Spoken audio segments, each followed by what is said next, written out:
should recalling Rendon be a priority?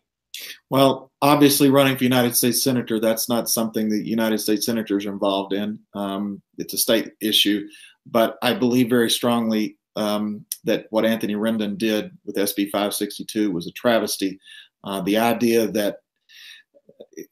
that frustrated me was this concept of, well, it's not prepared enough. We need to have hearings on this. We need to talk about these things before we ever put it out there. Well, that's not how legislation works. It's never how Sacramento's worked. If you want to look at an example of how Sacramento's works, look at the Delta tunnels and how they brought that to passage. Essentially, with the Delta tunnels, they didn't figure out a way to fund them. They didn't figure out a mechanism on how they were going to work.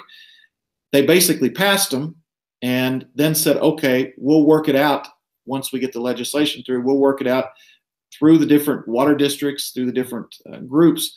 We'll figure it all out. But they pushed it. And Rendon knew that. Rendon knows very well how legislation works. He deliberately just put the bill, hit it. And I do think that has been a major, major travesty. But again, that's not something a U.S. Senator actually deals with. And I actually love the woman who's running against him, Maria Estrada.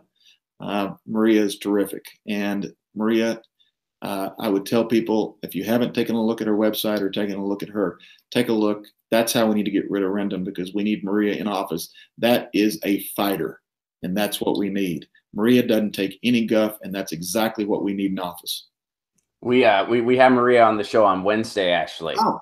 Yeah. We usually only do one guest a week, but I heard like you were on your bus and you had a special thing going on, so I was like, well, we'll make an exception. Pat seems like a good dude. I like his hashtag. So let's get into this. This is something that, we really got to talk about. And, I said, I had David Hildebrand on the show. I said that, right now there are 3 progressives running in the race for Senate. I'd be happy to vote for, now I can say I'd be happy to vote for all 3 of them. At first I said Allison and David because I wasn't as familiar with you. I said with Pat Harris, I'm still learning about him. I don't know yet. But based on the legwork I've done and talking with you right now, I'm pretty sure I'd be happy to cast a vote for you too. So I'd be happy to vote for any of the 3 of you. What I'm concerned about, what a lot of citizens are concerned about, if we split that progressive vote 3 ways and none of you guys make it to the runoff, that's going to suck. That's really going to suck. So what's your take on that? How do we solve that problem? Well, I think first thing we have to do is the actual date for getting on the ballot comes up. I think it's March 9th, March 6th or 9th. So let's see who's on the ballot, because sometimes there's surprises. And one of the things that may happen is we could get a Republican who actually comes in. And if the Republican gets someone with some name recognition or some ability, surprisingly enough, there was some talk about Caitlyn Jenner at one point coming in as a Republican candidate. But if we have a Republican candidate who has some name recognition, that's going to change the dynamics of the race dramatically. So I think first and foremost, we have to wait and see who's actually registered to be on the ballot. Once we do that, I know that March, April, May, we're going to have 3 months to sort this out. A huge part of it is going to be fundraising. Obviously, anybody who wants to run a statewide race has to raise the money to be able to run a statewide race. I think that will help sort of narrow the field somewhat. But there's no question that in the end, we all 3 of us want to see Dianne Feinstein taken out of office. And all 3 of us don't believe that Kevin De Leon is the solution or is a true progressive.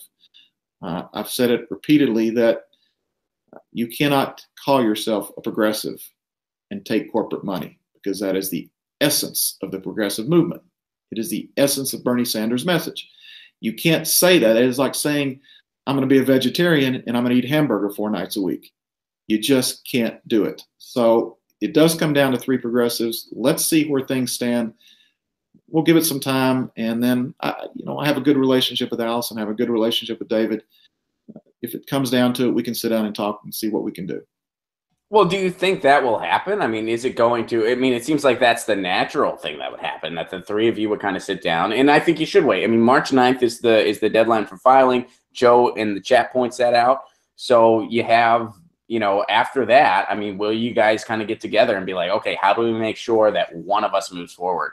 I don't think we'll have any problem. Like I said, I think we all have good relationships, so I don't think we'll have a problem doing that, sitting down and talking. But again, I want to see March 9th because that could change dramatically. If there's an entrance of a Republican, it could change the dynamics dramatically because, unfortunately, in this state, you put an R by somebody's name, and you're going to get 18 to 20% of the vote, and that potentially has the ability to finish second right there.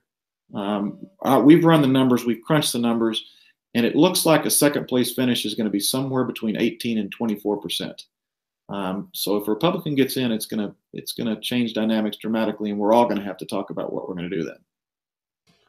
So if somebody, and I'm asking you this because I asked David this, and I'm going to ask Allison the same thing when she comes on, hopefully soon.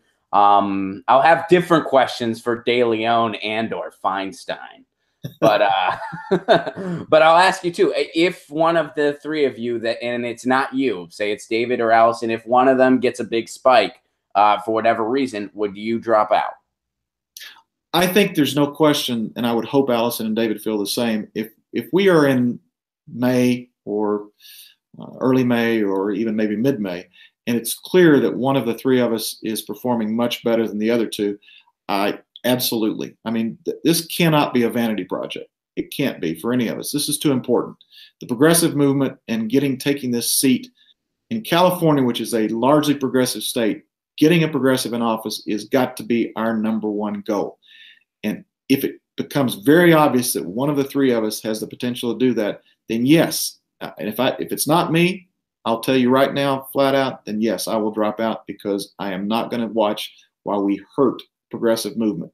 Again, this is not a vanity project. It cannot be. It's got to be done in order to move progressives forward and to get this seat as a progressive seat.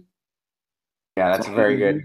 David's answer was very similar to yours. He said that, yes, I would drop out unless the person going ahead is Pat because Pat sucks. That was actually verbatim what he said. I'm kidding. Of course he didn't say that. No, his answer was basically the same as yours. All right. Hey guys, thanks for watching. That was a clip from Get Your News On with Ron, the world's first viewer-curated streaming news show. What does that mean? That means I log on to a stream and people tweet me articles over on Twitter at Ron Placone, or they use our Reddit subsection, which is just Get Your News On with Ron over on Reddit. And that's how we build the show. I'm seeing all these articles for the first time. We are literally getting our news on together. Follow me on Twitter at Ron Placone so you can participate. And this show streams live every Tuesday through Friday at 10 a.m. Pacific Standard Time. So please do tune in. If you want to support this show, you can do so over on patreon.com/Ron Placone, where for as low as $1 a month, you get access to exclusive podcasts every week, exclusive videos, free tickets to shows when I'm performing in your town, and more for as low as $1 a month. Please do consider it.